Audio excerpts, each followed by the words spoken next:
আবে রিফাদের ভিতরে তো ভূত চলে গেছে, এখন আমরা কি করব? আরে আমার চুল্লু লাগবে, চুল্লু দিলে তো আমি চলে যাব।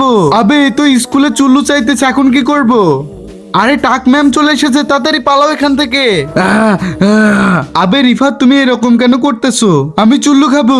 আবে রিফাত তুমি টেবিলে কেন বসে রয়েছো? যাও সিটে যায় বসো। আরে ম্যাডাম আমি চুল্লু খাবো, চুল্লু।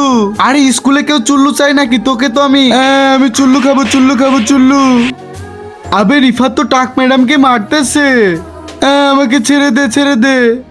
আরে এখন তো আমাকে কিছু করতে হবে। আরে শক্তিমান, রিফাত তো টাক ম্যাডামকে মারতেছে। আরে শক্তিমান তুমি তাড়াতাড়ি যাও। আচ্ছা আমি এখনই যাইতেছি। আমি তো চুল্লু খাবো, চুল্লু। আবে শক্তিমান আমাকে চুল্লু দে, আমি চুল্লু খাবো। দাঁড়া তোকে এখনই আমি মজা দেখাইতেছি। তুমি যদি তোমার মা বাবাকে ভালোবেসে থাকো তাহলে ভিডিওটাতে একটা লাইক করো এবং চ্যানেলটাকে সাবস্ক্রাইব করো। আর যদি লাইক সাবস্ক্রাইব না করো তাহলে বুঝে নেবো তুমি তোমার মা বাবাকে ভালোবাসো না। আরে রিফাত তোমার উপর তো একটা ভূত চলে এসেছিল, তাকে তো আমি তোমার উপর থেকে এখন সরাই দিছি।